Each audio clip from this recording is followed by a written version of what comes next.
Okay, imagine this. You're chilling in your village, sipping carrot juice, when suddenly, boom! The sky flashes like someone just dropped a million camera flashes in your face. Now, here's the wild part. What if I told you there's a place on Earth where this isn't just once in a while, it's basically every single night? Yup, there's a village where lightning shows up 300 days a year.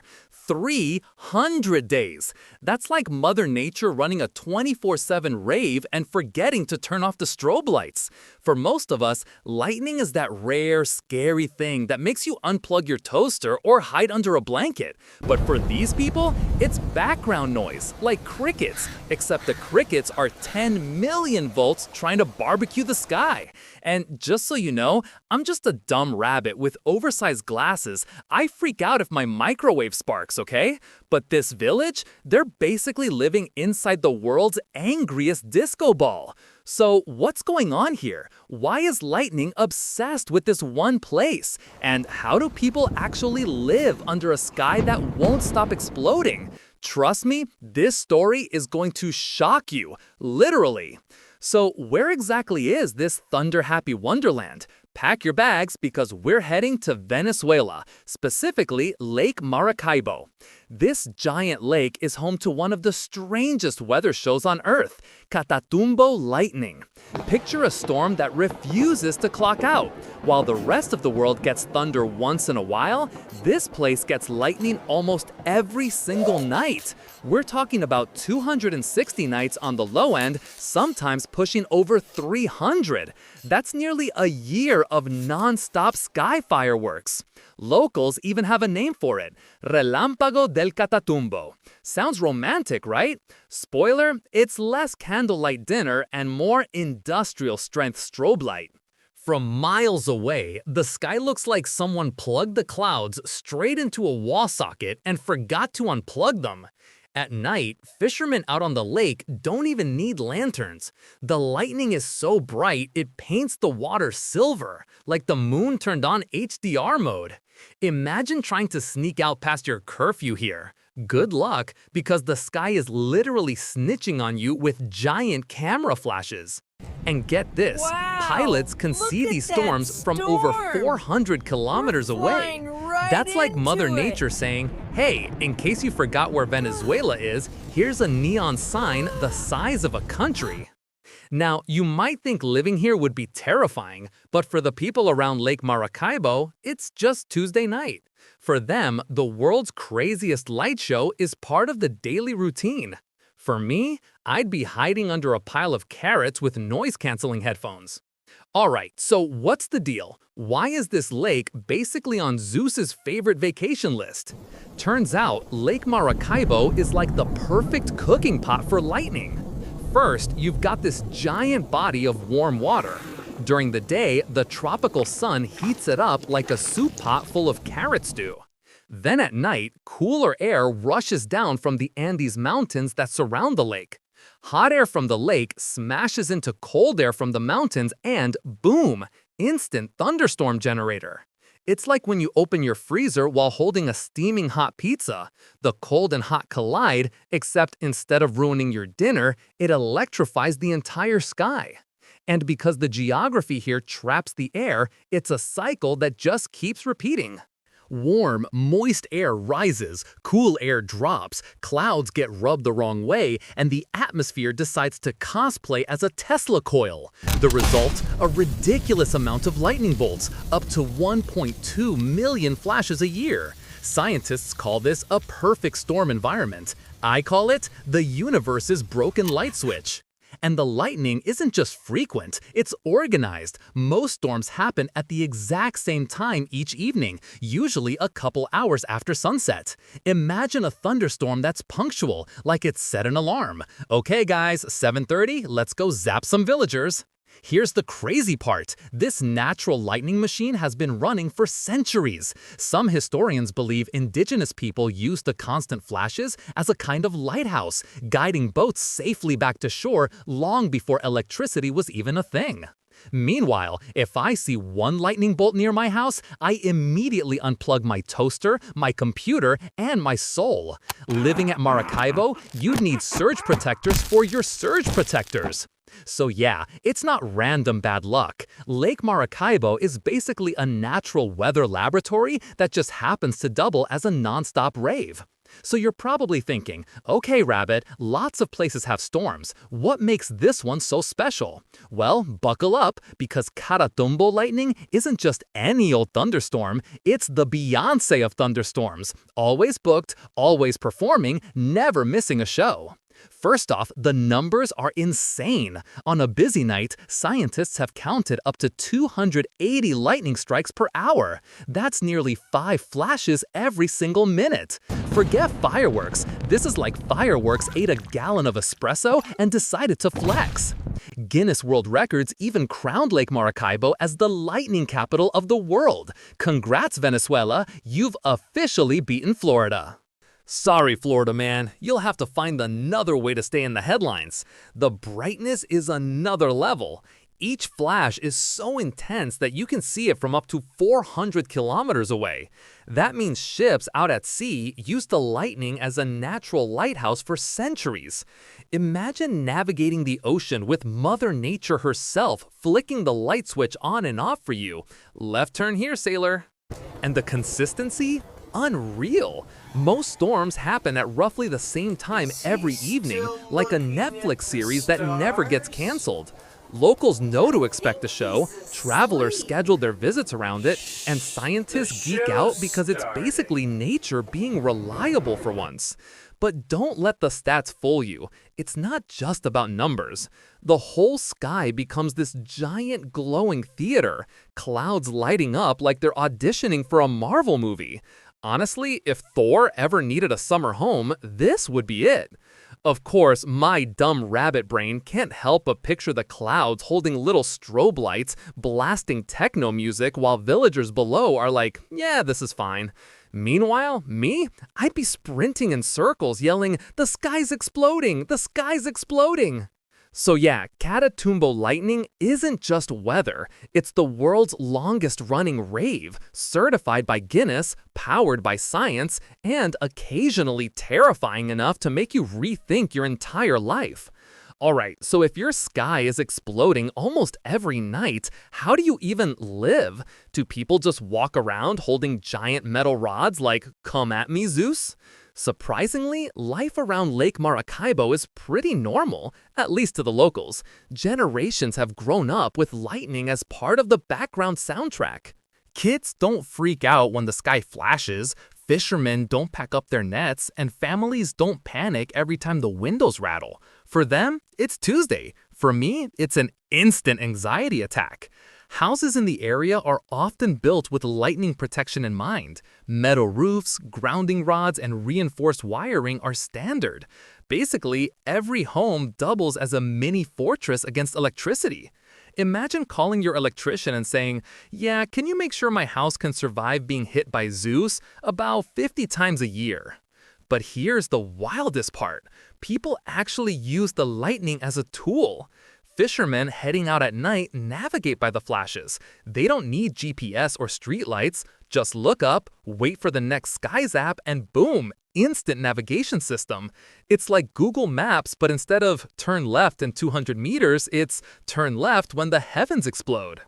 Culturally, the lightning is woven into local identity. Some legends say it's a sign of protection, others call it the eternal storm. It's been around so consistently that it even shows up in Venezuelan art and poetry. Imagine being so used to lightning that you write love songs about it. Your smile is brighter than Catatumbo. Bro, that's not romance, that's a health hazard. Of course, danger still exists. Direct strikes are rare thanks to protective measures, but the risk is never zero. Locals know better than to wander around with umbrellas in a storm. Meanwhile, I once almost cried when statics shocked me touching a doorknob. Yeah, I'd last about 5 minutes here. So while outsiders see chaos, for the people of Lake Maracaibo, lightning is just part of life. It's their nightlight, their compass, their local celebrity, and honestly, kind of their roommate. A very loud, very flashy, extremely dangerous roommate. Now here's where things get even crazier. Lightning at Lake Maracaibo isn't just flashy, it's actually useful. Yup, all those boom boom sky zaps are doing science work while everyone else is trying to sleep. See, every time lightning strikes, it splits oxygen molecules in the atmosphere and helps form ozone.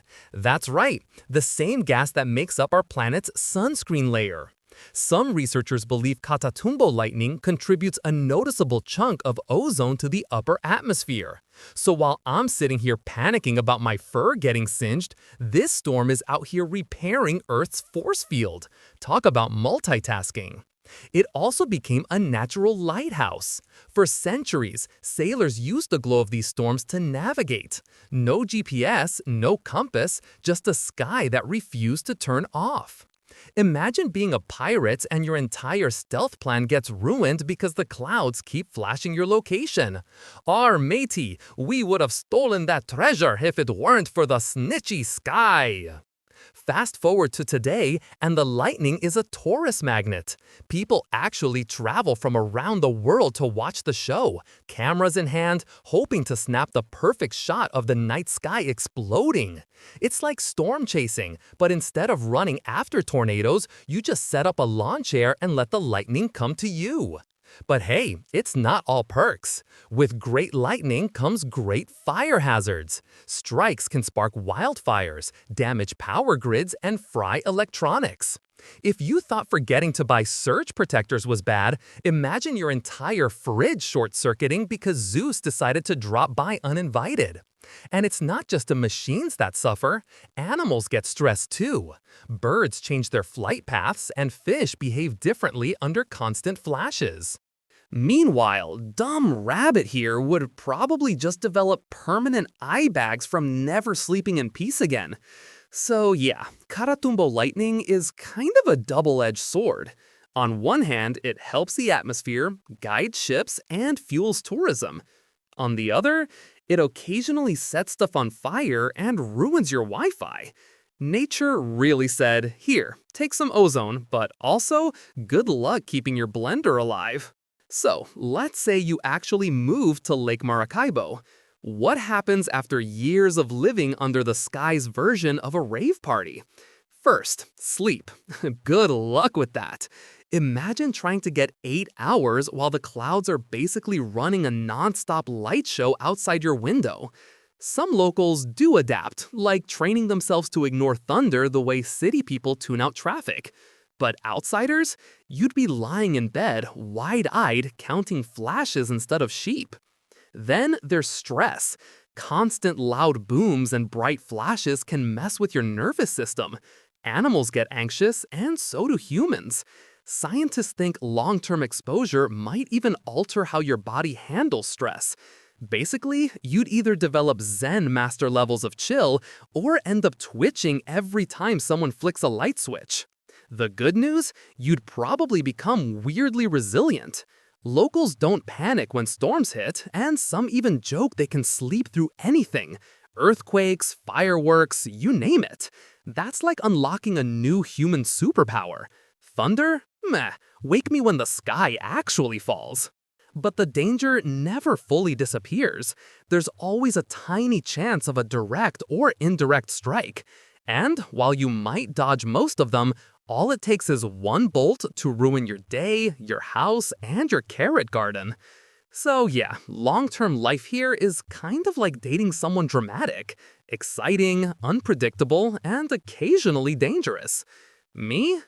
I'm just a dumb rabbit. If the sky flashed at me every night, I'd probably move, or at least buy blackout curtains made of lead. Now imagine this. Humans get smart, well, smarter than a dumb rabbit, and decide to actually use this lightning show.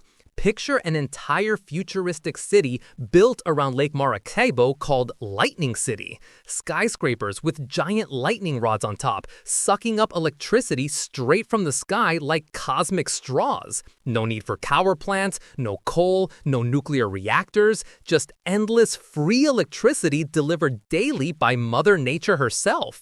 Streets glowing, air conditioners running 24/7, and everyone's toaster working overtime.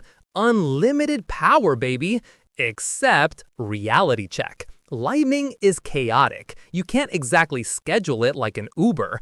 Plus, storing that much energy is still a huge technological nightmare. So instead of a utopia, you'd probably just have a city where the Wi-Fi drops every time the clouds get cranky. Honestly, I can already see it.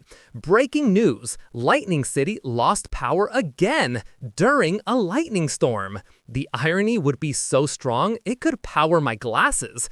So yeah, unlimited lightning energy sounds epic until you realize your Netflix still keeps buffering. So, what did we learn? Somewhere in Venezuela, there's a lake where lightning doesn't just strike, it practically moves in. For centuries, people here have lived with the world's loudest roommate, turning a terrifying force of nature into a weirdly normal part of daily life. Scientifically, it's a perfect storm machine. Warm lake, cool mountains, and boom, sky fireworks every night. Culturally, it's a compass, a legend, and now a Guinness World Record. And globally, it's a reminder that our planet is full of phenomena so extreme they sound made up, until you see the sky explode 300 nights a year. For me though, I'm just a dumb rabbit with oversized glasses. I'd love to visit, sure, but live there? Forget it. One static shock from a doorknob already ruins my day. Living under a sky rave? I'd be cooked like a carrot on day one. But hey, maybe that's the beauty of it. Nature doesn't need to make sense. Sometimes it just decides to throw a thunder party, and humans either adapt or get zapped. So if you enjoyed this electrifying story, hit that like button, subscribe, and hop along for more wild science adventures. Because trust me, this universe, it's just warming up.